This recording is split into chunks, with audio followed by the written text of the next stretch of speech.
os desafios que a tecnologia coloca em relação à democracia. É um dos temas que nós vamos abordar hoje com o nosso convidado, Dr. Horácio Neiva, advogado e professor, doutor e mestre em Filosofia e Teoria Geral do Direito pela Universidade de São Paulo. Aproveitando a presença do Dr. Horácio, claro que a gente vai fazer essa abordagem sobre tecnologia e democracia, uma abordagem que a gente ainda não fez diante das tecnologias aliadas a áreas distintas, né, que são pautas recorrentes no nosso programa, dentro de temas essenciais que a gente aborda. A gente vai falar sobre o que vem por aí quando se trata de democracia.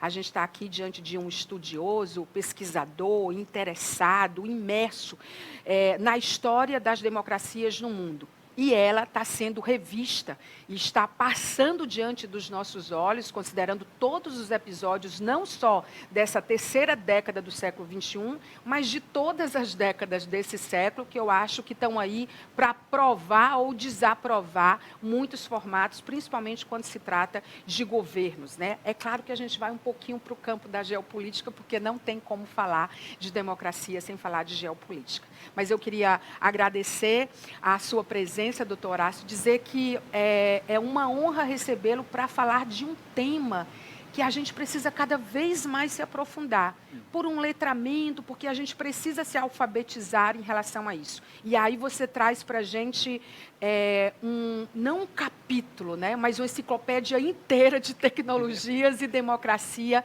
como que uma começa a impactar a outra. Então, bem-vindo ao nosso programa. Muito obrigado, Maia. Fico feliz, principalmente tratar desse tema que eu sei que é recorrente, esses impactos da tecnologia em várias áreas aqui no programa, e a gente poder tratar agora do impacto disso não só no mundo do trabalho, na economia, mas também no nosso mundo, né, na democracia que a gente vive.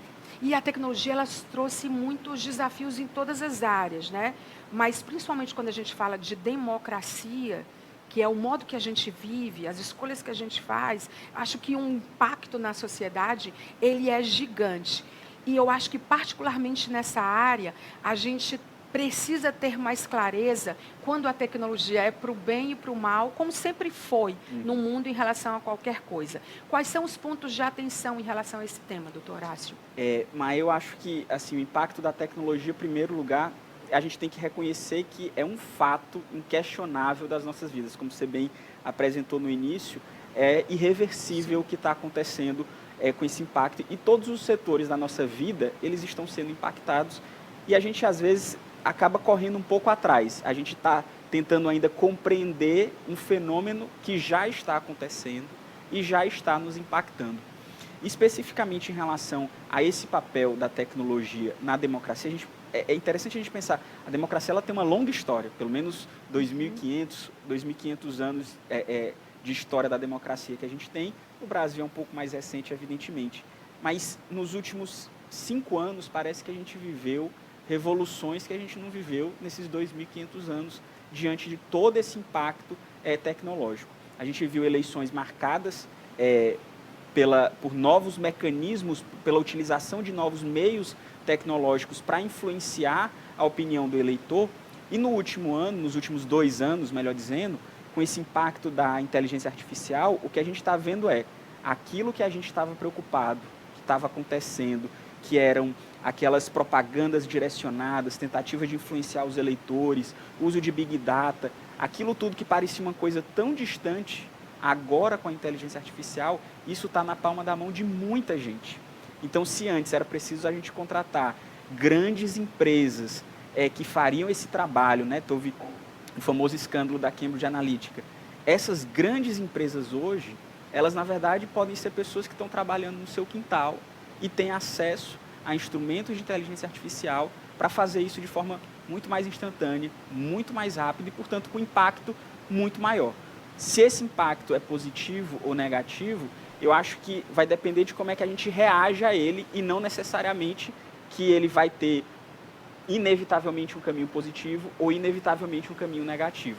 Eu acho que a gente precisa entender a tecnologia e, sobretudo, saber como é que a gente pode tirar proveito dela em nome da democracia e não contra ela. Achar que a tecnologia é necessariamente ruim, eu acho que é uma estratégia também ruim. A gente tem que aprender como é que a gente vai utilizar. E esses me parece que é o principal desafio que a gente enfrenta hoje. Como que a gente pode utilizar essa tecnologia que está vindo de forma tão inevitável, né, nas nossas vidas? Agora, se a gente começa a imaginar que a expansão de tudo que foi negativo que a gente aprendeu com esses episódios todos e continua aprendendo, porque são escalas quase intangíveis, a gente tem atores, empresas, pessoas que me parece que elas só ampliaram aquilo que já existia num território tecnológico muito mais nocivo, porque a escala é diferente.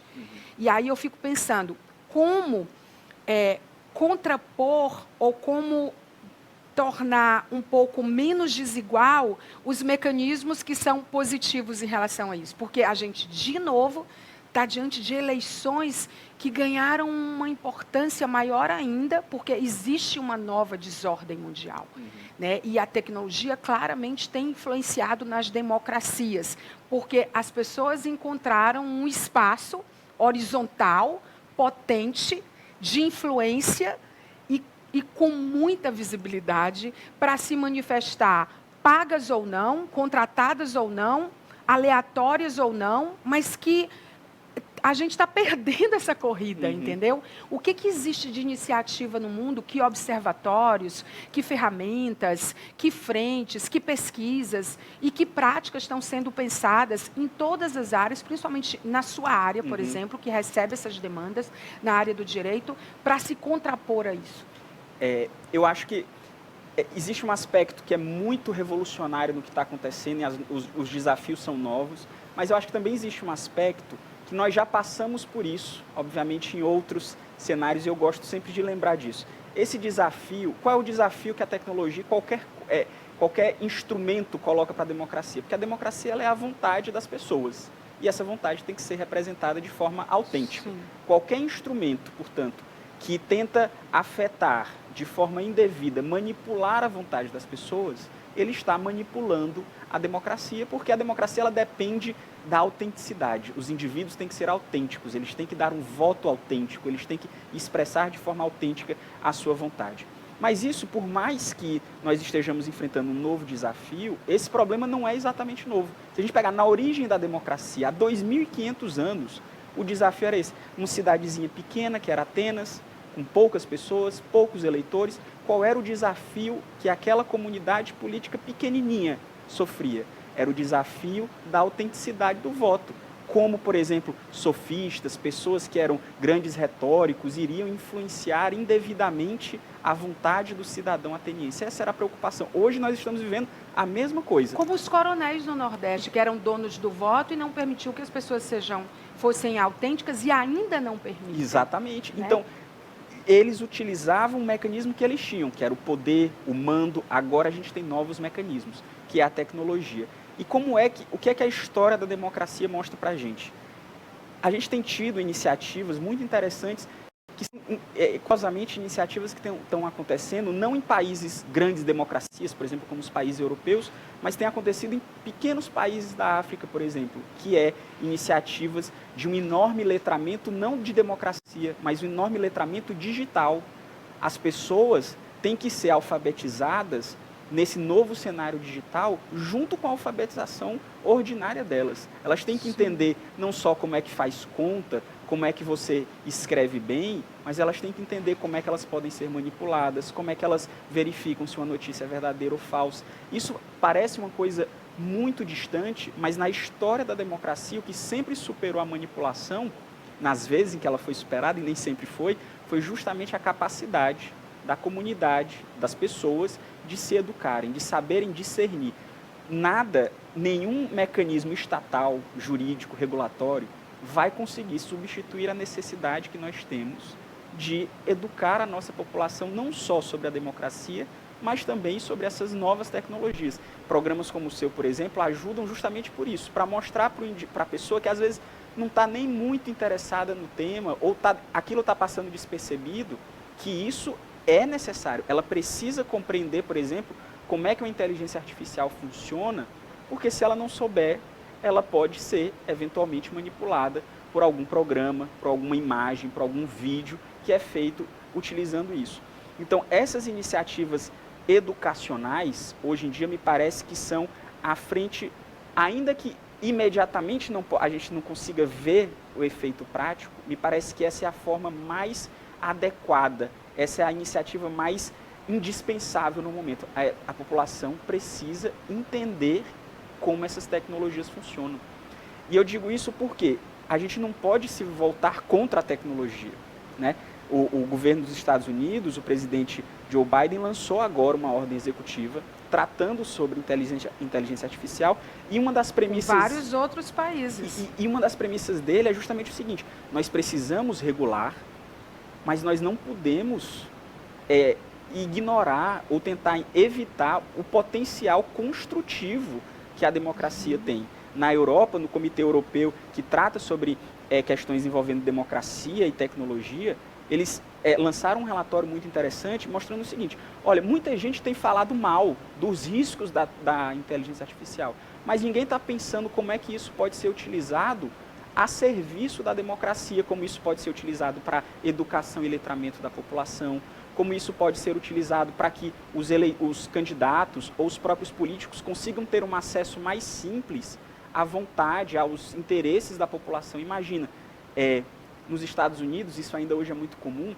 os políticos avaliam como é que eles estão sendo vistos pela população a partir das cartas que eles recebem. E fizeram um teste lá mostrando que os políticos estavam recebendo cartas escritas por inteligência artificial e eles não conseguiam saber identificar, ou seja, a inteligência artificial poderia ser utilizada para manipular a própria percepção do político.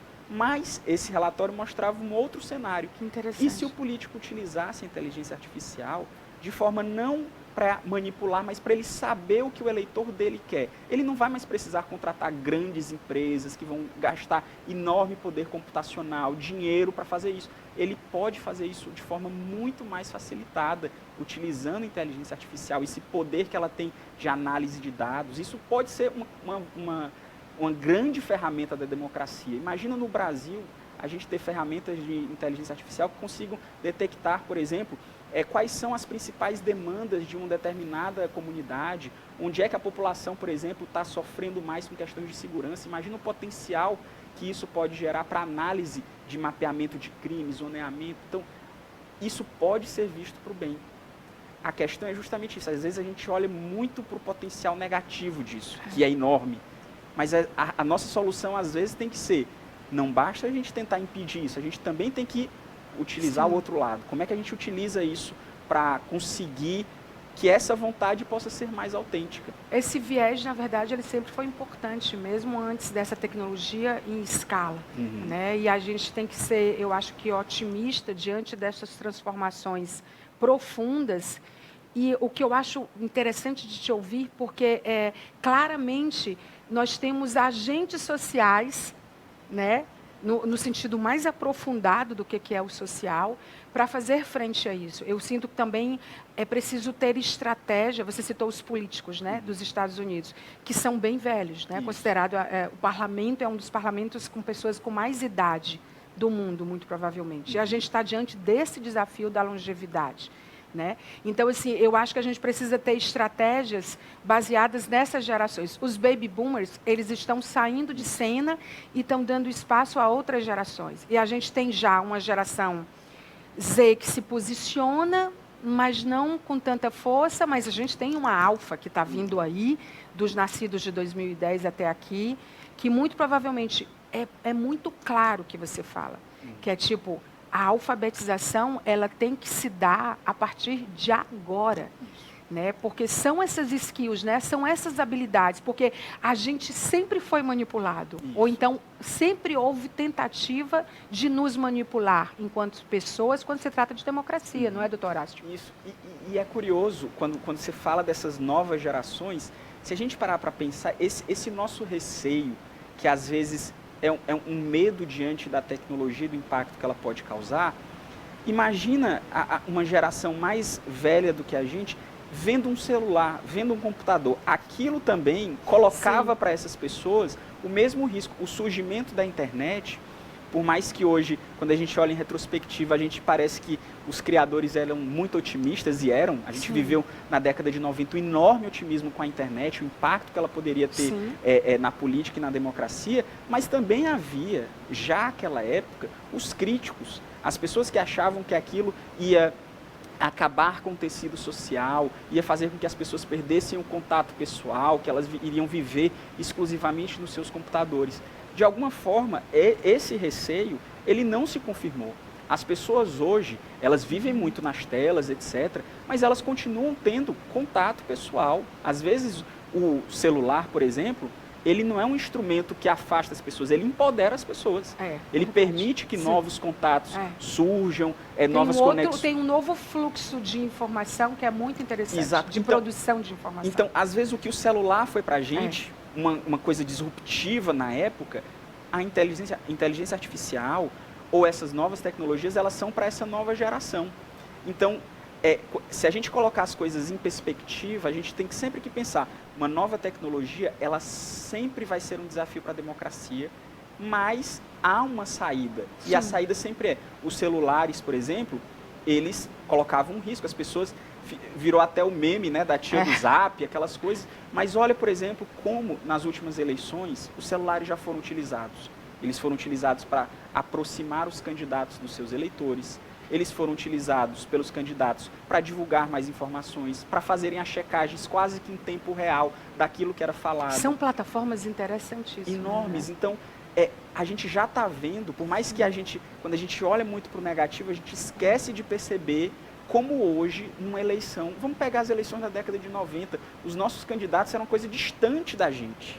A gente tinha uma visão... Santinhos. Era, do santinho, uma até coisa... o nome, né? Uma coisa, como se fosse assim, né? Tivesse literalmente... De santo não tinham nada, nunca tiveram. Literalmente distante, né? Estamos em outro mundo. Hoje, se uma pessoa, por exemplo, se o candidato diz algo, nosso candidato, não o candidato de oposição, aquele que a gente apoia, diz algo que a gente não gosta, a gente pode ir no perfil do Instagram dele, no canal que ele tem no Telegram, no canal que ele tem no WhatsApp, a gente pode mandar mensagem, a gente pode gravar vídeo, a gente pode fazer tudo.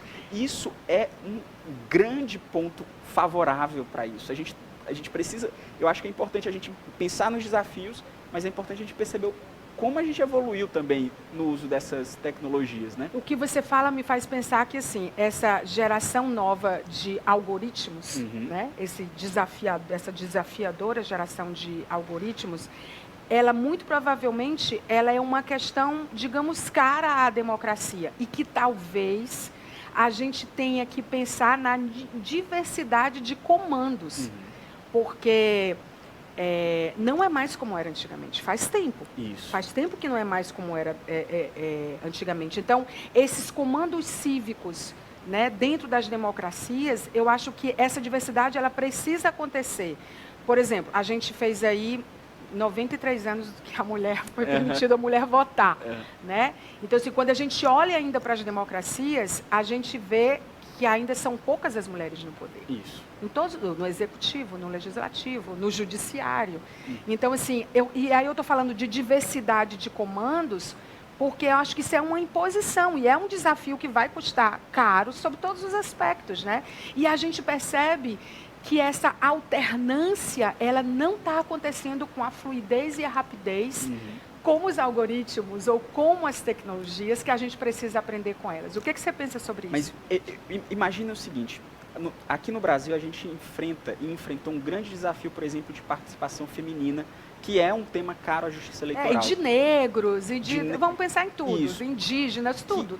A justiça eleitoral sempre tem pensado como é que a gente consegue tornar a representação mais fiel àquilo que ela está representando, né? E eu e o professor Jimmy, a gente fez uma pesquisa muito interessante que mostrou que um homem branco, ele tem 600 vezes mais chances de ser eleito do que uma mulher negra. Nas mesmas condições. Olha o viés do código. A gente conseguiu, por exemplo, na lei eleitoral, ampliar o número de candidatas mulheres, mas isso não se reverteu no número de mulheres eleitas. O número de mulheres eleitas teve um acréscimo muito pequeno em relação àquilo que a gente esperava. Mas como é que a gente pode pensar agora sob a perspectiva da tecnologia? Por que isso acontece? Isso acontece, existem fatores estruturais existem fatores sociais, mas existe um fator institucional, que é o dinheiro não estava chegando nelas. Os homens tinham mais estrutura de campanha porque não havia regras. Isso foi corrigido pela Justiça Eleitoral, que agora exige uma distribuição mais igualitária dos recursos. Sim. Mas imagina o seguinte, essas novas tecnologias e a velocidade com que isso está acontecendo, isso pode empoderar candidatos e tornar a campanha mais horizontal. Ele não vai mais precisar agora da estrutura de uma agência de propaganda gigantesca. Uma candidata, por exemplo, ela pode gastar os recursos dela sem precisar ter aquela enorme estrutura e conseguir um resultado similar. Vou dar 2 exemplos. Produção de conteúdo, que ela consegue agora tornar aquilo mais eficiente durante a campanha, utilizando essas ferramentas, e análise de dados, que é o que todo político hoje faz. O que essas novas tecnologias, principalmente de inteligência artificial, permitem é que todo aquele poder para fazer análise de dados... Elas são mais inclusivas, elas são mais inclusivas. Elas facilitam, elas permitem, por exemplo, eu e você que não temos conhecimento de programação, a gente consegue pegar uma planilha do Excel, colocar lá no ChatGPT e pedir para ele fazer um tipo de análise de dados que antes só empresas com programadores experientes conseguiam fazer. Estatísticos, pesquisadores. Então, a gente olha às vezes isso, então qualquer pessoa agora vai ter acesso a isso e nos manipular. Mas e se a gente olhar pelo outro lado? Se a gente pensar, qualquer pessoa agora vai ter acesso para isso para fazer algo positivo. Não só o uso massivo de dados de forma obscura. Isso, mas às vezes de forma transparente. De forma transparente. Que é, inclusive, uma das premissas da ordem executiva do presidente americano e que eu acho que deve orientar o que os outros países, inclusive o Brasil, vão fazer a gente não tem que tentar impedir o uso, a gente tem que tentar tornar esse uso mais transparente. Você viu que a China determinou que agora todos os nomes em redes sociais digitais precisam ser os nomes verdadeiros das pessoas e das empresas. O que é uma tendência justamente que nós precisamos identificar um conteúdo que é produzido artificialmente por inteligência artificial. A gente precisa ter esse critério, por quê? Não é impedir que isso seja feito, mas mais uma vez, permitir que o cidadão saiba que isso está sendo feito e que ele possa se decidir por isso. Eu não quero utilizar, a gente às vezes pensa na inteligência artificial no sentido de que isso vai viabilizar que agora eu pegue um vídeo e produza um vídeo para manipular as pessoas. Isso é um risco tremendo e que nós precisamos ter mecanismos para combater, que envolve justamente a regulação. É aqui que o Estado vai entrar. Mas, às vezes, a gente vai ter o outro lado. A gente vai ter o lado de uma candidata representativa, às vezes de periferia, que não tinha acesso a esses mecanismos. Hoje em dia, às vezes, ela mesmo, sabe, uma prima ou um primo dela tem essa ferramenta, está à disposição dele. Então, a tecnologia, ela sempre vai ter, independente da tecnologia, 2 lados. A gente pode se concentrar no lado negativo, que é perigoso, como é que isso vai nos manipular. Mas a gente pode pensar no lado positivo, como é que isso vai nos empoderar como cidadãos, como candidatos, como eleitores, e como é que isso vai nos empoderar, e como é que a sociedade vai poder tomar para si essa tecnologia. Para mim, isso envolve, primeiro, a gente enfatizar como você faz o funcionamento, essa parte de educação da tecnologia. Isso a gente tem que entender que agora não é coisa de programador. Não. O programador, ele é um profissional dessa área. Eu costumo dizer isso está acontecendo similar ao que acontece no direito. Eu sempre disse, o direito não é assunto de advogado. O direito é assunto de todo mundo. Você, quando faz um contrato, você vai comprar um produto, você celebrou um contrato. O direito foi aplicado ali, você não precisou de advogado, de juiz. O direito é parte da nossa vida. E eu acho que a gente tem que entender que agora a tecnologia também é parte da nossa vida. A gente não pode ignorar, mas hoje a gente não pode mais achar que não precisamos saber como funciona. A gente precisa, sim, saber como é que isso funciona. Eu acho que eu estou diante de um advogado. Vocês lembram que eu falei para vocês outro dia? Eu estou fazendo um curso de cognição, porque eu também não estou entendendo mais nada e eu preciso entender, como comunicadora, né, e consultora nessa área, como é que a mente está decidindo. E eu me deparei com um termo que é uma tendência hoje na Europa, do direito, que é o direito à liberdade de cognição. Eu achei incrível. Porque a gente está sendo manipulado o tempo inteiro pelo algoritmo nas redes sociais, e é claro que a gente está falando dessa rede que se expõe, porque existem hoje os desinfluenciadores, existem os invisíveis. Aqueles que entram, olham, não curtem, não compartilham. Os que estão nas redes sociais, né? Que é uma dark social, que não é a negativa, né? Não estou falando da Deep Web, mas que é uma rede que ela não aparece, que ela está entre as mensagens, os grupos de mensagens. São outras redes que são muito interessantes e têm uma potência na hora de decidir. E quando eu me deparei com isso, o direito à liberdade cognitiva, é você advogando. Eu só pensei em você, doutor. E isso é interessante que você falou, que uma das preocupações hoje em todos os países europeus é justamente permitir que o indivíduo ele forme as suas opiniões sobre o mundo, que ele forme as suas convicções políticas, as suas convicções espirituais, sem ser manipulado por instrumentos que ele não sabe o que é. E eles estão bem avançados nisso. Uma grande preocupação. Eles estão bem avançados. E tem outras coisas da área de cognição, não só da área do direito, mas da área da educação, da área social, enfim, é outra entrevista. Mas você estava falando de um assunto, e eu já vou passar sobre o que vem por aí, né? Mas queria falar desse livro, porque muita coisa do que você falou, eu tenho certeza que está contemplado nesse livro, Direito e Interpretação, Autoridade, Comunicação e Objetividade, do Dr. Horácio Neiva, aqui pelo Sérgio Antônio Fabris, editor. Olha, quentinho, gente. Olha aqui, que ele acaba de... Onde é que a gente encontra? O que é que tem aqui? Ele acabou de trazer para mim. Eu amei a dedicatória, mas eu acho que é um livro que ele tem que ser adotado. Mas eu gosto... Eu estava olhando o índice. Me fala desse livro, por favor, doutor Horácio. Eu gosto muito do tema, porque ele é um tema que eu acho que todas as minhas preocupações acadêmicas, de pesquisa e até profissionais, elas envolvem a mesma coisa, que é como é que a gente se engaja com a verdade. Esse é o grande tema do livro. Às vezes a gente fica procurando critérios para saber o que é verdadeiro, o que é que não é. A gente está falando exatamente sobre isso. No direito, essa é uma preocupação comum. A gente vê decisões, será que essa decisão é certa? Será que é errada? O que é que a gente faz diante disso? E o meu livro ele é como que uma defesa de que existe verdade. Existe verdade, mas ela não está no mundo, ela está na gente. Ela depende que nós, seja como juristas, seja como cidadãos, a gente se engaje de forma autêntica, esse é um termo que inclusive consta no livro, no debate. A gente precisa querer a verdade, se engajar, e a verdade, essa é a conclusão do livro, ela é fruto dos melhores argumentos. Ela não existe um teste de preto e branco, ela não existe uma coisa metafísica, mas ela depende que as pessoas, de forma autêntica, de forma engajada, se confrontem os seus argumentos e que elas estejam dispostas a encarar os argumentos melhores e aceitar os argumentos melhores.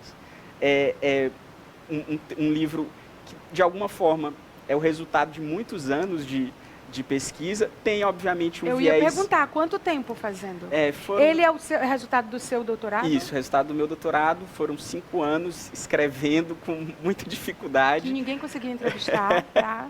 Mas eu acho que, por mais que tenha um debate muito acadêmico e técnico aí, ele é, de alguma forma, a conclusão do livro é essa, é que existe verdade, existe objetividade, mas essa objetividade depende de uma argumentação autêntica e um diálogo construtivo e autêntico entre os cidadãos. É incrível, gente. Olha aqui a apresentação. O direito como atividade de interpretação e reflexão e não apenas como comunicação, né?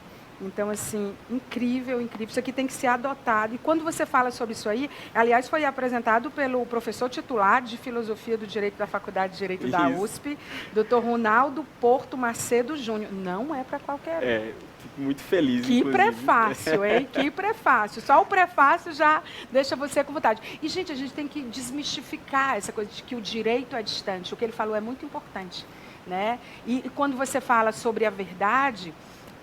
eu acho que a verdade ela nasce da consciência. Isso. E a consciência ela nasce do autoconhecimento. O Danilo Damasio, que ele é neurologista, mas agora está muito inclinado para a filosofia. Ele hoje é reitor de uma universidade importante dos Estados Unidos.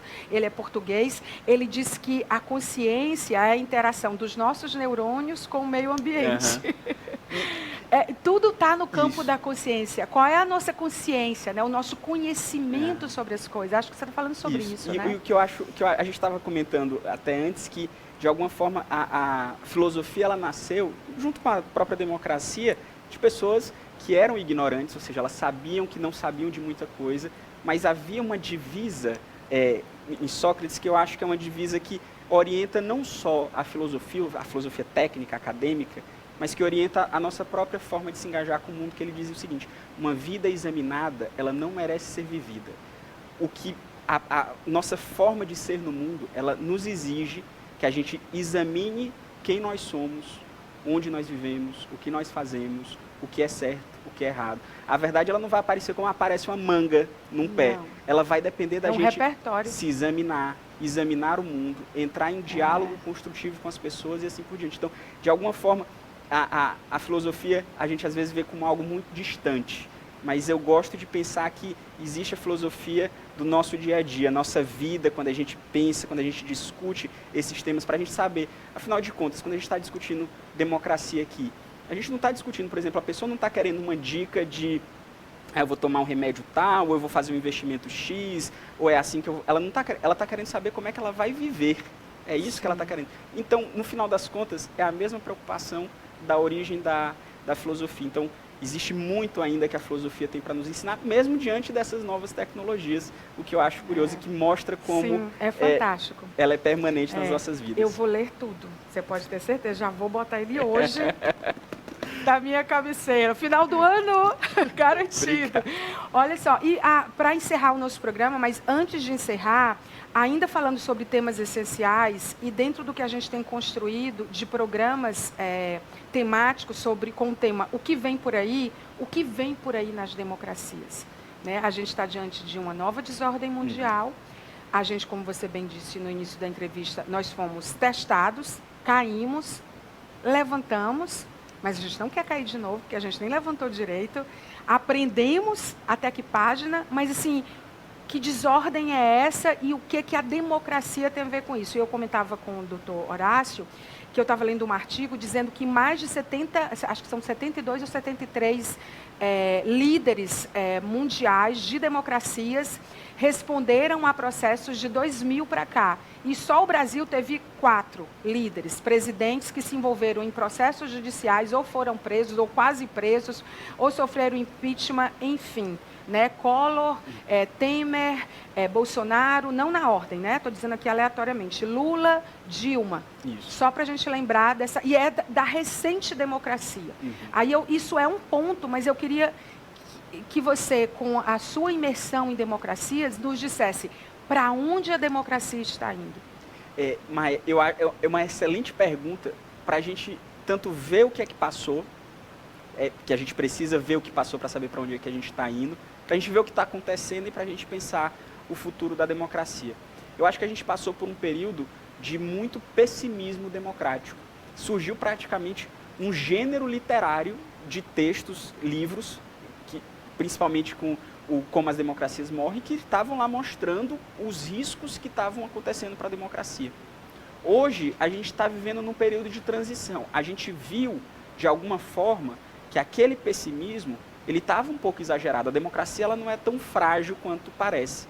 E o que a gente está vendo hoje, o Levitsky, que é o próprio autor que escreveu Como as Democracias Morrem, está com um novo livro justamente mostrando qual é o passo seguinte, para onde é que a gente vai.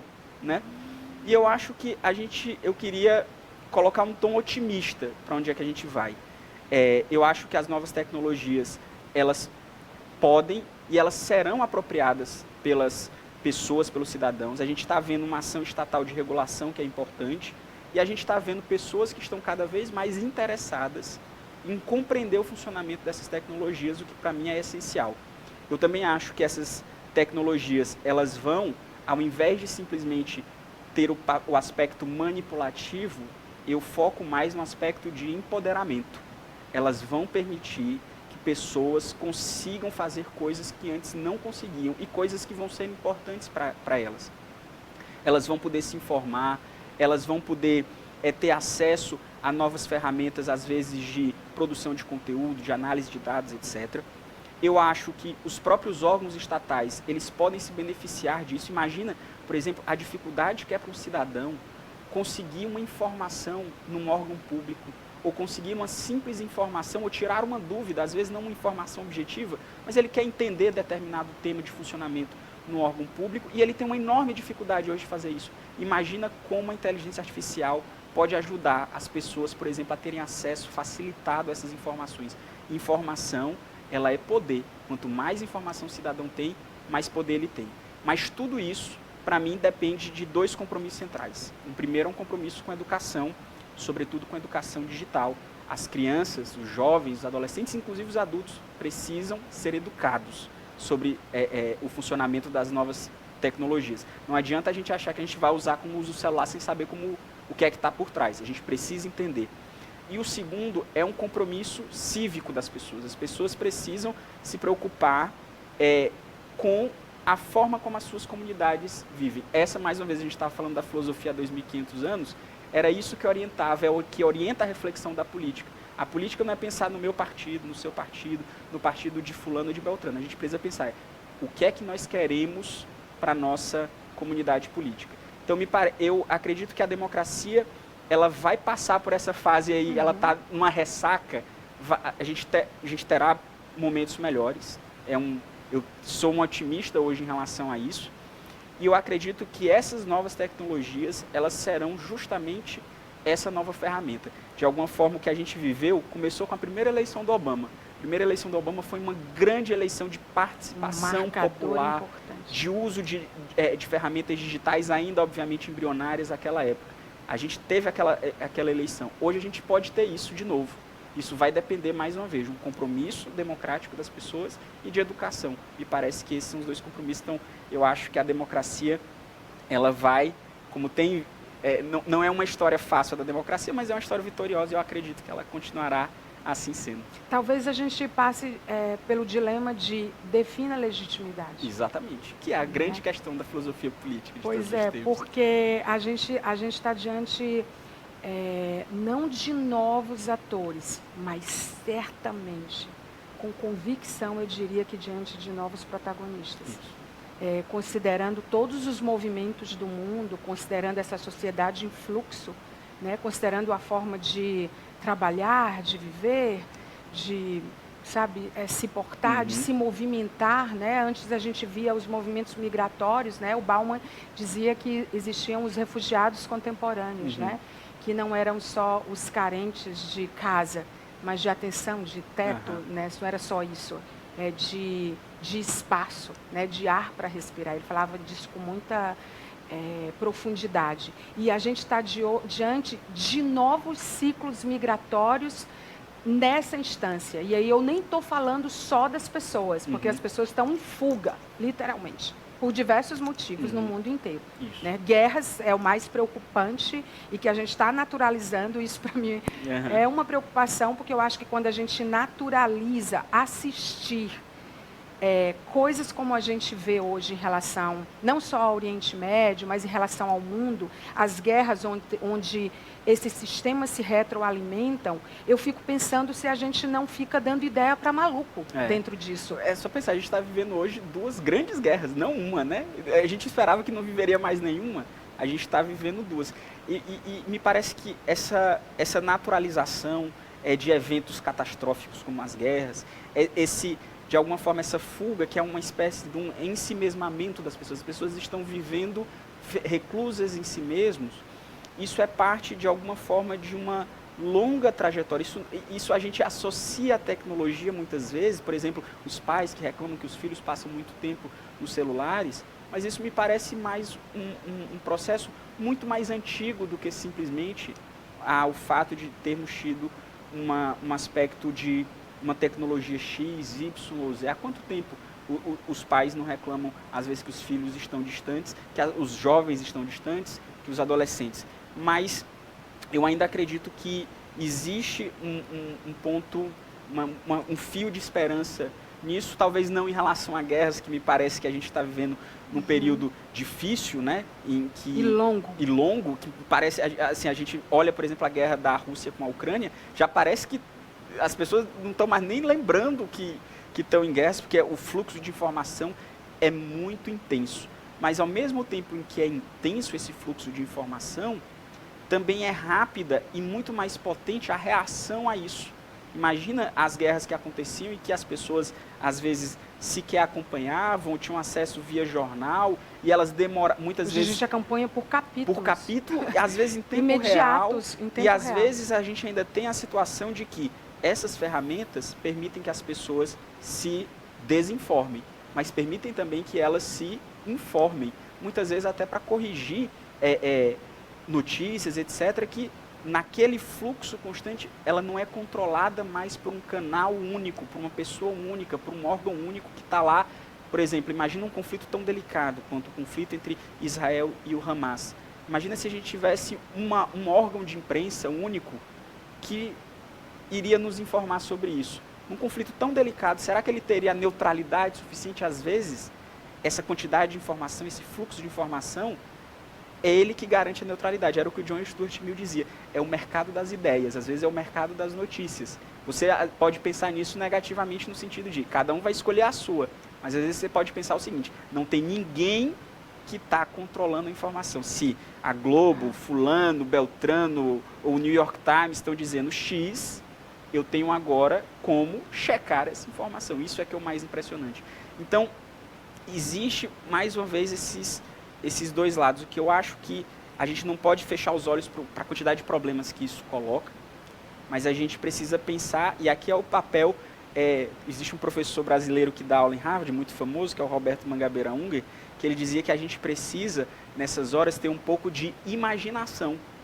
Imaginação, o termo que ele usava era imaginação institucional. Diante dos problemas, a gente tem que parar de ficar analisando demais. Às vezes a gente tem que começar a imaginar soluções possíveis para esses problemas diante do que está acontecendo.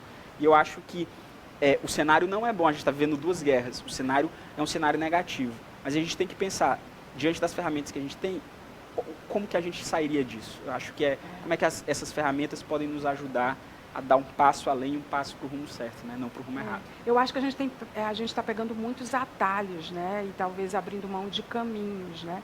E o atalho, ele deixa a gente meio no piloto automático e meio desesperado, né? A gente tem que equilibrar ali o ceticismo com o deslumbramento, exatamente, né? É boa expressão, inclusive. Né? E assim, isso só se faz com novas perguntas. Exatamente. Né? E eu acho também que não é preciso exatamente ter certeza, mas pelo menos clareza. Eu estava ouvindo você falar, você claramente mostra que tem poucas certezas, isso. Mas você tem uma clareza sobre o que você está falando, que é a questão de imaginar outras saídas diante de cenários diferentes.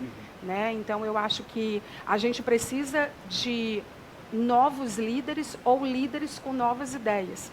E acho que o pensamento de líder é a gente ter convicção de que todos nós somos um líder e que as nossas escolhas determinam isso, né? E pensar como líder é pensar quem serão os novos habitantes desse planeta. Né? Não é pensar, não é o legado egóico, familiar, é o geracional, né? Quem é a próxima geração, quem é que está vindo por aí? Isso é pensamento que eu acho que é de líder. Você tem um pensamento de líder. Vai ter que vir aqui, vamos assinar um contrato com ele, tá, Urias?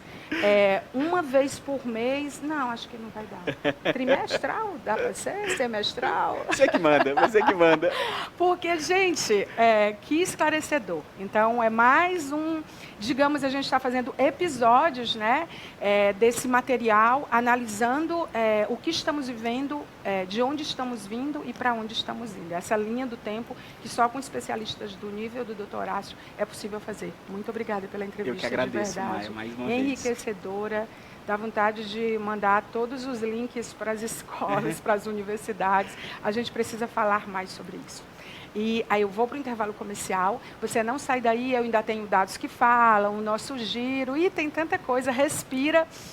Eu volto rapidão e você que está no digital nem precisa respirar, já vai colado, tá bom? Pode maratonar. Até já.